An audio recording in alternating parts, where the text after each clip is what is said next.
तो ये सिचुएशन है आपके पास कि आपका एक पॉइंट ऑब्जेक्ट है जो कि कॉन्वेक्स लेंस से इस कॉन्वेक्स लेंस से कुछ डिस्टेंस पर रखा हुआ है।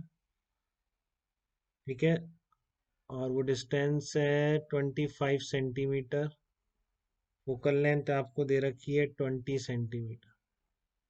If a glass slab of thickness is placed between the lens of image is formed, is placed between is placed between lens and object, then image is formed at infinity. Find out thickness t. Lens and object के बीच रख दी तो image infinity चली जा रही है। पहले तो नहीं थी, पहले तो फोकल लेंथ के पीछे रखा है तो कुछ इधर ही बन रही थी। बट ये कह रहा है कि इस लेंस के और इस पॉइंट के बीच एक स्लैब रखने से ऐसा हो गया कि इमेज इन्फिनिटी पे चली गई। तो इसका क्या मतलब है बताओ? आप एक लाइन में निकाल सकते हैं क्या इसको बिना किसी कंफ्यूजन? तो सीधी सी बात है ना बेटा, इस लेंस ने इसके लिए ऑब्जेक्ट कहाँ शिफ्ट कर दिया होगा? स्लैब ने इसके लिए ऑब्जेक्ट कहाँ शिफ्ट कर दिया होगा? इसके फोकस पे कर दिया होगा ना।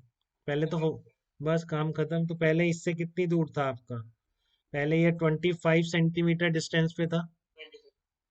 और फिर आपने इस स्लैब रखने से इसकी इमेज कुछ आगे शिफ्ट हुआ ऑब्जेक्ट, तो फिर ये डिस्टेंस आप निकाल सकते हैं। क्योंकि अब ये जो इमेज बनाएगा I1 जो इसके लिए ऑब्जेक्ट होगी, ये कितने पे आ रहा होगा? 20 सेंटीमीटर पे। बिल्कुल ऐसा हो जाएगा क्योंकि आगे शिफ्ट करता है ना। नॉर्मल केस है स्लैब का, कोई ऐसा तो नहीं बाहर कुछ और मीडियम हो जो हम सोचें कि किधर शिफ्ट किया है। तो आपको पता है T1 - 1/म्यू शिफ्टिंग होती है पैरेलल स्लैब के कारण। इसको दिख रही है इमेज इन्फिनिटी पर, या इसके कारण इमेज इन्फिनिटी पे बन रही है। मतलब इसको ऑब्जेक्ट कैसा लग रहा होगा? ओ पे नहीं लग रहा होगा, I1 पे लग रहा होगा। और I1 कहाँ पे होना चाहिए? इसकी फोकल लेंथ पे होना चाहिए 20 सेंटीमीटर। तो इसलिए मैं कह सकता हूँ हैंड शिफ्टिंग बाई स्लैब। किसी को तकलीफ बेटा, बिल्कुल सिंपल कंसेप्ट है। फार्मूले ध्यान है, ढंग से लगा रहे हैं तो नम कट जाए ऐसा नहीं हो सकता नंबर इसमें। Hand shifting, shifting in object due to slab, shifting in object due to slab, जिसका फार्मूला ऑलरेडी आपको याद है। वो कितनी दिख रही है आपको? 25 - 20 = 5 सेंटीमीटर लग रही है। 5 सेंटीमीटर शिफ्ट कर दिया तो लगा दीजिए। आपसे थिकनेस ही तो पूछ रहा है। रिफ्रैक्टिव इंडेक्स स्लैब का ऑलरेडी गिवन है। तो T1 - 1/म्यू किसके बराबर आ रहा है आपका? T1 - 1/म्यू 5 सेंटीमीटर के बराबर आ रहा है कि नहीं? बस सेंटीमीटर में आ जाएगा। 1 - 3/2 कर दीजिए इसको, इक्वल टू 5। 2/3 हो जाएगा। सॉल्व करिए, टी आपका कितना निकल के आ जाएगा? 15 सेंटीमीटर निकल के आ जाएगा।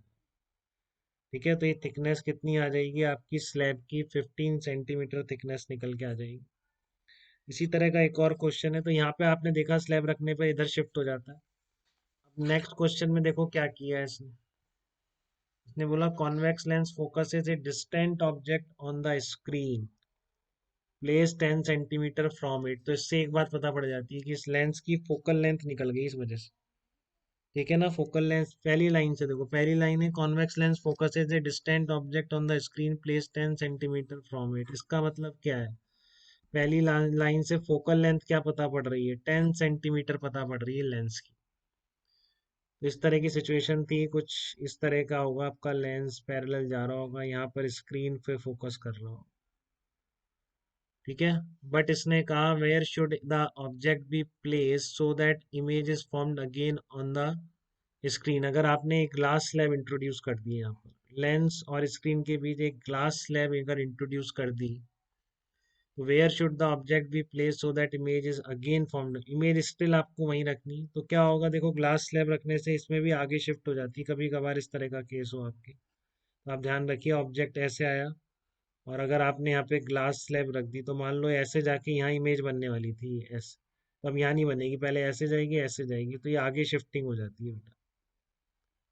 ठीक है ना। अगर आप वो सारी चीजें सॉल्व करके निकालेंगे तो इस तरह की जो आगे शिफ्ट करती है वर्चुअल ऑब्जेक्ट को, ये पूरी ग्लास स्लैब की इस पर कन्वर्जिंग रेज गिर रही है।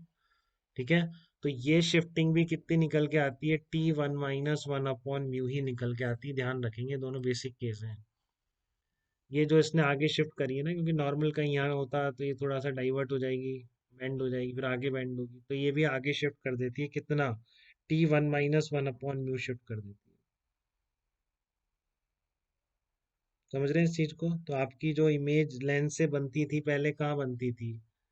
जैसे लेंस से यहाँ पर मान लो यहाँ इमेज बनती थी आई डिस्टेंस पर, ठीक है, तो ये कहाँ शिफ्ट कर देगी, तो अब आपको इमेज कहाँ बनानी पड़ेगी, आई 1 पे बनाओगे, आप आई 1 पे बनाओगे जिससे ये यहाँ पे शिफ्ट कर दे। स्क्रीन आपकी यहाँ पर है, स्क्रीन की डिस्टेंस है, स्क्रीन पर इमेज शिफ्ट करना है, तो पहले ये जो डायरेक्टली इस पर बना रहा था, समझ रहे हैं बेटा बात को, पहले जो ये लेंस डायरेक्टली स्क्रीन पर बनाता था, अब ये T1 - 1 अपॉन म्यू पहले बना दे बस, ठीक है ना। समझे, पहले ये लेंस के बीच की डिस्टेंस तो फिक्स की कितनी थी इनकी, 10 सेंटीमीटर थी, ये तो लेंस को तो कहीं शिफ्ट नहीं कर रहे, ऑब्जेक्ट को करना है।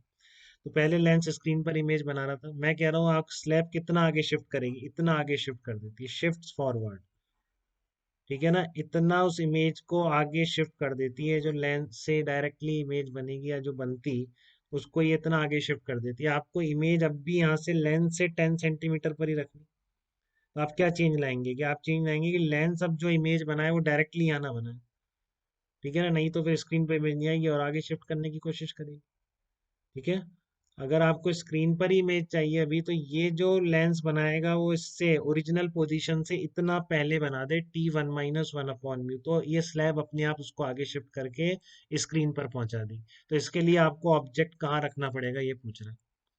इनफाइनाइट वाली तो आके ठीक है फोकस पर बन गई, ये चाह रहा है अब भी आपको फाइनल इमेज लेंस से 10 सेंटीमीटर डिस्टेंस ही दूर चाहिए। तो अब स्लैब से क्या फर्क पड़ेगा, स्लैब उसको T1 - 1 अपॉन म्यू आगे शिफ्ट करती है, ठीक है ना। ये सब बिल्कुल वैसे निकल आएगा, आप करेंगे जैसे मैंने वहाँ डिराइव किया था। जो करना चाहें इसके बाद टाइम हो करके देखें, नहीं है तो आप ध्यान रखें, स्लैब इस तरह से रख दोगे, इस तरह से कन्वर्जिंग रेस गिर रही है तो उसको भी जहाँ पर वो कन्वर्ज करती है उससे आगे शिफ्ट कर देगी, कितना, T1 - 1 अपॉन म्यू। तो आप निकाल लीजिए, अब देखो T1 - 1 अपॉन म्यू निकालिए, तो यहाँ पर पहले आई बनती थी, मैं कह रहा हूँ अब आई 1 पे बना, length should form image at eye 1, ये लिख दे रहा हूँ मैं यहाँ पे, length should form image at eye 1। अब लेंस को कहाँ बनानी चाहिए, आई 1 पे बनानी चाहिए बेटा इमेज, क्योंकि फिर वो अपने आप स्लैब उसको आगे शिफ्ट करेगी T1 - 1 अपॉन म्यू से। तो T1 - 1 अपॉन म्यू कितना आ रहा है, T1 - 1 अपॉन म्यू की वैल्यू आ रही है, सब दे रखा है आपको, थिकनेस और 10 centimetre, glass slab mu equal to 1.5, इसकी थिकनेस नहीं दी क्या, हाँ थिकनेस भी दी है ना, दोनों लिख दो, T इक्वल टू, दोनों 1.5 है, 1.5 सेंटीमीटर, इस तरह की glass slab, refractive index 1.5, thickness 1.5 centimetre, तो T1 ये कितना आ गया आपका, 1 - 1.5, ये आपका आ जाएगा 0.5 सेंटीमीटर आ जाएगा। T1 - 1 अपॉन म्यू जो शिफ्टिंग है, ये आपका 0.5 सेंटीमीटर आ जाएगा, इतना शिफ्ट करती है आगे। तो अब आपको इमेज कहाँ चाहिए, तो ये आपको V की वैल्यू मिल गई, लेंस की V की value, hence V for lens, आ रही है बात समझ में, कहाँ होगा बताओ अनिल, V फॉर लेंस कितना हो जाएगा, अब लेंस के लिए V की वैल्यू कितनी हो जाएगी, पहले तो लेंस 10 सेंटीमीटर पे इमेज बना रहा था, अब मैं कह रहा हूँ आप इतना पहले कर दो, कितना पहले, 0.5 सेंटीमीटर पहले, क्या हुआ ये आवाज, 0.5 सेंटीमीटर पहले कर दो, हाँ बिल्कुल, वी की वैल्यू आना सही चल रहा है एकदम, इसमें वी की वैल्यू कितनी आ जाएगी आपकी, 9.5 सेंटीमीटर हो जाएगी, तो कॉरेस्पॉन्डिंग यू नहीं निकाल सकते क्या हम, खत्म बात, ठीक है, तो आप कॉरेस्पॉन्डिंग यू निकाल सकते हैं कि नहीं।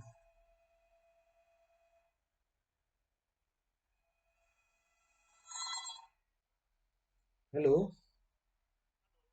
हाँ जी, अभी मम्मी से बात कराता हूँ, अभी थोड़ी देर में, है ना, नमस्कार जी, क्योंकि अभी क्या है फोन में बिजी हो रहा है नेट में, है ना, तो आपको मैं 7 बजे बात करा दूँ, 7 o'clock,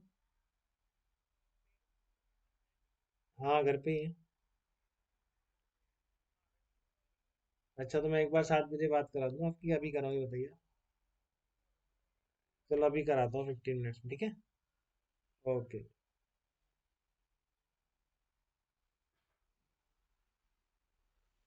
उठाते ही कट जाता है यार, ये वो दिक्कत है। लेंस वी फॉर लेंस कितना हो जाएगा, वी इक्वल टू 9.5 सेंटीमीटर। अब आप इसके लिए लेंस फार्मूला लगा दीजिए बेटा, अब कुछ बचा नहीं है क्वेश्चन में, ठीक है, लेंस फार्मूला लगा दीजिए इसके लिए, 1/v - 1/u equal to 1/f।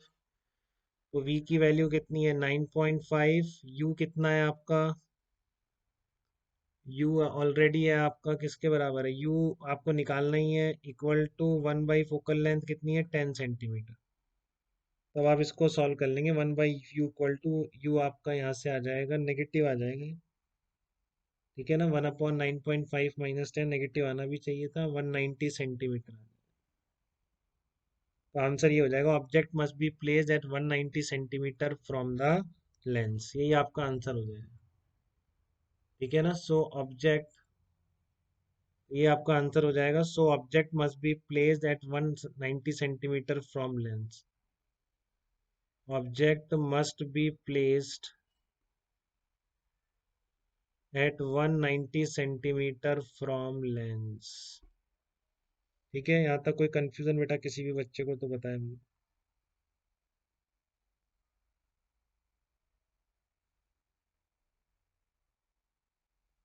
अब नेक्स्ट टर्न पे डिस्प्लेसमेंट मेथड पढ़ेंगे, बहुत क्रूशियल मेथड है, प्रॉब्लम बनता ही है बेटा उस पे, ही समझ लो आप। ठीक है, तो वहीं से शुरू करेंगे अपन नेक्स्ट टर्न पे। अभी आज यहीं ऑफ